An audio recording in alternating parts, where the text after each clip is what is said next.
Oke, balik lagi di channel Relung Hati. Saat pikiran tak lagi sejalan dengan hati. Oke, kali ini kita pindah syuting saja teman-teman, dan juga pindah lokasi dan juga pindah talent. Ganti talent, maaf, ganti talent. Oke, kalau ini dengan Mbak, siapa namanya? Ida. Nah, Mbak Ida dari mana, dan bisa diperkenalkan dengan sahabat Relung Hati? Oke, sahabat Relung Hati, kenalkan saya Ida. Saya dari Semarang, tepatnya saya ini seorang perawat di RSND. Salam kenal untuk semuanya. Oke, Mbak Ida seorang perawat lagi. Jadi hampir sama dengan Mbak siapa, Novi ya tadi? Nova. Oh, Nova, sorry, ya. Nova. Jadi apa namanya, seorang perawat gitu, betul. di salah satu rumah sakit di Semarang. Iya, betul. Ya, namanya RSND, Rumah Sakit Negeri Nasional Diponegoro. Ada nasionalnya, jangan lupa. Ya, di situ. Untuk nasional. Iya, untuk nasional, Rumah Sakit Nasional Diponegoro. Oke, lumayan besar juga tuh. Lumayan besar ya. Oke, kali ini Relung Hati akan bahas tentang profesi Mbak sebagai seorang perawat. Ya. Oke, mungkin kita bisa duduk sambil duduk ya di pinggir kolam renang, kan agak sedikit seru kan, kita lebih nyantai aja sih gitu. Jadi nah, perjalanan kali dari Relung Hati dari perawat. Ya. Dulu memilih perawat itu karena mungkin ada gitu ya. Apa gitu, ada unsur apa kok bisa memilih seorang perawat gitu. Dari hati nih harusnya. Iya, dari hati ya, karena untuk sahabatan Relung Hati, betul sekali. Jadi kalau misalnya dibilang dulunya kenapa jadi perawat, ceritanya awalnya kecebur. Kecebur jadi perawat. Kenapa? Karena dulu nggak sengaja berarti? Iya, nggak sengaja, karena awalnya sebenarnya pengennya tuh jadi apoteker ya, mungkin nggak beda jauh, di bidang medis, paramedis ya. Betul. Cuma pengennya jadi apoteker. Cuma dulu waktu mau lulus SMA, kemudian diarahkan sama guru BK ya. Kalau di SMA kan ada guru BK tuh, Mas. Diarahkan, betul. Kemudian diarahkan ada PMDK nih ceritanya, suruh ikut PMDK. Nah, dipilihin. Kayaknya Ida nih cocok jadi perawat. Terus ikut aja PMDK-nya perawat. Berhubung waktu itu cuma ya ala kadarnya, ya udahlah ikut daftar, ikut jadi perawat, karena nggak perlu ujian kan, cukup pakai nilai rapot aja kan. Pada saat itu? Ya, cuma nilai rapot dari kelas 1 sampai kelas 3. Dulunya langsung di RSND nggak sih? Belum. Nah, ceritanya habis itu selang beberapa bulan, waktu itu kan daftarnya di UI tuh PMDK-nya. Di UI, Universitas Indonesia? Iya, betul. Selang beberapa waktu ada pengumuman keterima, padahal ya nggak sengaja sih. Nah, di saat itu masih dilema, tapi habis dipikir-pikir, sayang juga ya kalau nggak diambil gitu. Habis itu diambil, Mas. Terus diambil, ternyata seiring berjalannya waktu, keluar nih kayaknya passionnya memang seneng nih. Keluarga juga mendukung. Perawat gitu. Keluarga juga support yang pasti ya kan. Habis kuliah di sana 5 tahun ya, lumayan lama, 4 tahun. Di UI? Iya, di UI 5 tahun. Jadi memang Mbak Ida lulusan dari UI? Iya, betul. Tapi sebenarnya saya juga lulusan UI, tapi UI-nya beda. Apa tuh? Universitas Bisa. Tolong disensor ya nanti ya. Itu. Indotit. Iya. Jadi sama-sama UI ya kan? Iya, betul, sama ya, deket-deket lah. Sebelahnya UI juga ada UI itu soalnya. Gitu. Cuma beda fakultas aja sih. Iya, betul. Biasanya sih gitu, sahabatan ya kita ya, nggak bisa jauh-jauh gitu. Oke. Nah, menariknya di dunia apa namanya, perawat nih, kalau tadi sudah disampaikan Mbak Nova. Nah, kalau dari segi Mbak Ida sendiri, menariknya di dunia perawat apa sih, Mbak? Jadi mungkin kalau dari aku sendiri sih, karena di keperawatan itu namanya perawat ya, merawat orang ya, tepatnya merawat pasien. Yang jelas sih kita punya kesempatan yang lebih buat ngasih sesuatu yang lebih juga buat orang lain. Mungkin profesi lain juga seperti itu. Tapi masalah jadi perawat itu kan biasanya lebih ke arah dari hati. Untuk memberikan sesuatu yang berharga untuk hatinya orang juga kan. Karena kalau nggak kayak gitu nggak bisa. Tapi sebenarnya sama-sama di dunia sosial ya, Mbak? Iya, sebetulnya gitu ya, walaupun memang namanya kerja pasti ya ada rewardnya tertentu gitu. Tapi ada plus minusnya juga gitu. Jadi di situ kita punya kesempatan lebih untuk jadi orang baik. kesempatan lebih gitu ya, punya kesempatan lebih untuk jadi orang baik. Serunya sih di situ. Menuai apa namanya sesuatu hal yang nantinya dipanen di akhirat. Insya Allah, kayaknya semoga gitu. Amin. Kalau semuanya dengan ikhlas kan kayak gitu kan. Jadi semua pekerjaan kan memiliki apa ya? Kelebihan dan kekurangan. Iya, tapi kalau biasanya ada kelebihan itu pasti ada kembalian biasanya. Ya, dan harus dikembalikan gitu. Dan harus dikembalikan. Iya, itu konsep kita beli kan. Iya, betul.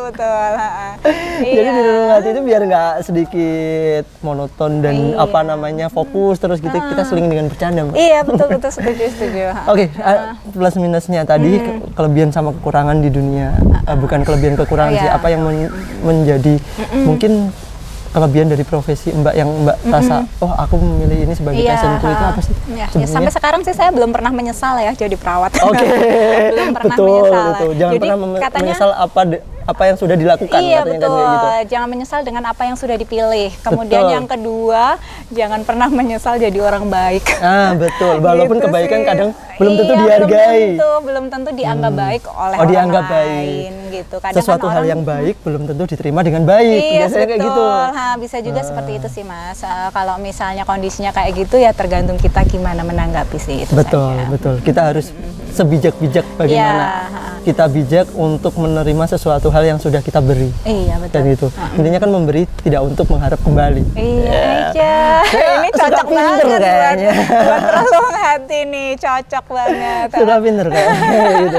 Enggak ya. Jadi kalau kelebihannya betul. Kalau kelebihannya sih mungkin kalau dari aku yang jelas aku bisa dengan ilmu yang aku punya, dengan keahlian yang aku punya, aku bisa nolong orang lebih banyak lagi gitu. Kemudian minimal bisa buat keluarga aku sendiri. Jadi waktu keluarga ada butuh ya sesuatu tentang perawatan, entah itu sakit, semoga sih harapannya nggak pernah sakit ya. Kita bisa bantu yang maksimal gitu. Jadi kita punya prosedur utamanya untuk kita bisa menangani pada saat sakit tersebut. Iya, betul. Kemudian yang kedua untuk sahabat. Kadang sahabat kan mau nggak mau gara-gara kita jadi di medis kayak gini jadi perawat mesti banyak yang konsultasi, tanya ini, tanya itu gitu. Kita paling nggak bisa bantu gitu.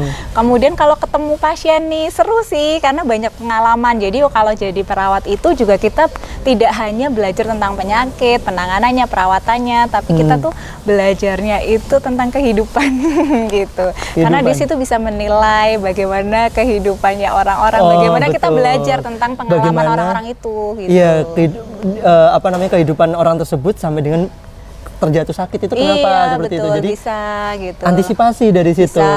Oh, ternyata dengan perilaku makan seperti ini jadi nanti menimbulkan sakit seperti ini. Kan bisa jadi seperti itu juga. Kemudian cerita kehidupan yang lain di luar sakitnya juga banyak. Kadang kan kalau kita sudah trust ya, kita sudah trust, ngobrol nih kayak kita ngobrol-ngobrol.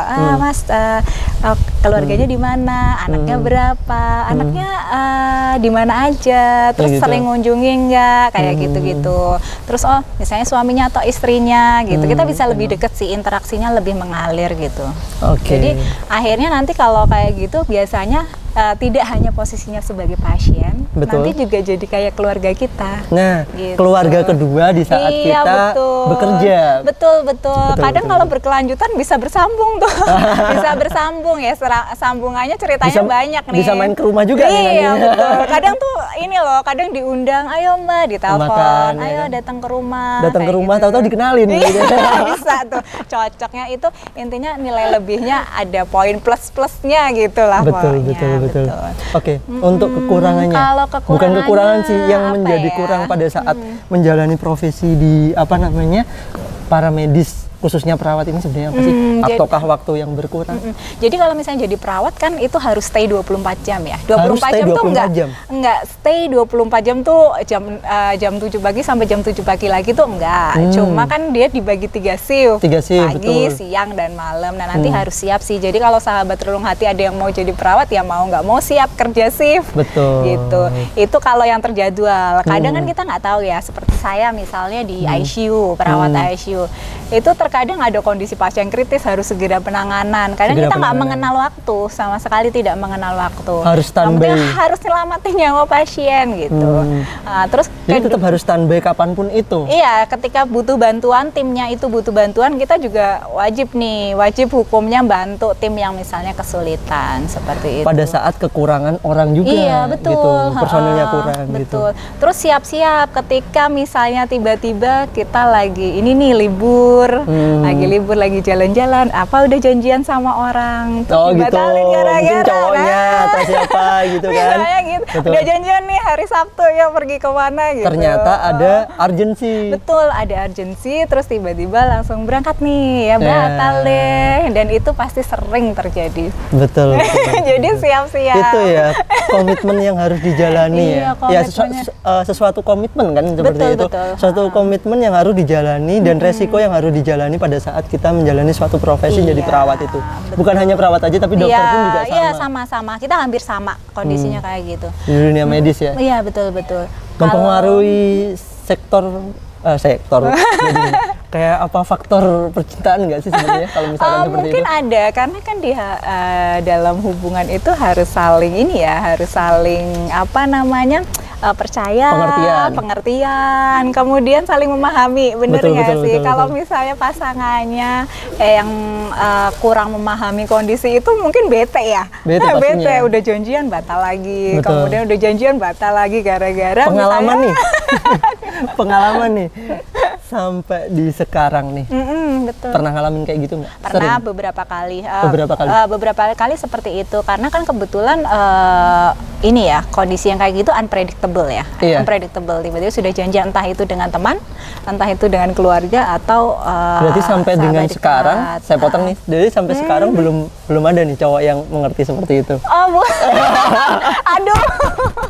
Susah loh ngerti profesi seorang perawat atau di dunia medis itu karena kan sering ditinggalin, tahu-tahu chat nyantai, tahu-tahu ini pasti belum kalau WA-nya dicuekin ya. Iya, di sini sudah fokus setia ngingetin makan, di sana ada yang ngajakin makan ya kan. Sesuai kan gitu ya. Betul. Iya, itu. Jadi problematika nggak sih kayak gitu? Kalau buat aku sih bukan sesuatu yang banget ya, sesuatu yang banget jadi problematika karena tapi menjadi sesuatu yang penting. Bisa sesuatu yang penting, tapi terkadang kembali lagi ke nilai-nilai kita sih. Betul. Kamu mau kemana nih? Mau mengesampingkan yang butuh bantuan atau lebih mengutamakan di yang sini poinnya gitu. Antara tanggung jawab sama haknya sendiri. Iya, betul. Kadang kita harus mengorbankan haknya kita. Di suatu waktu, suatu kondisi itu kadang kita harus ngorbanin haknya kita agak sedikit banyak. Agak sedikit atau mungkin banyak demi kepentingan yang mungkin akan lebih bermanfaat untuk orang lain. Betul. Intinya untuk manfaat untuk orang lain. Jadi memang harus benar-benar cari cowok yang benar-benar pengertian.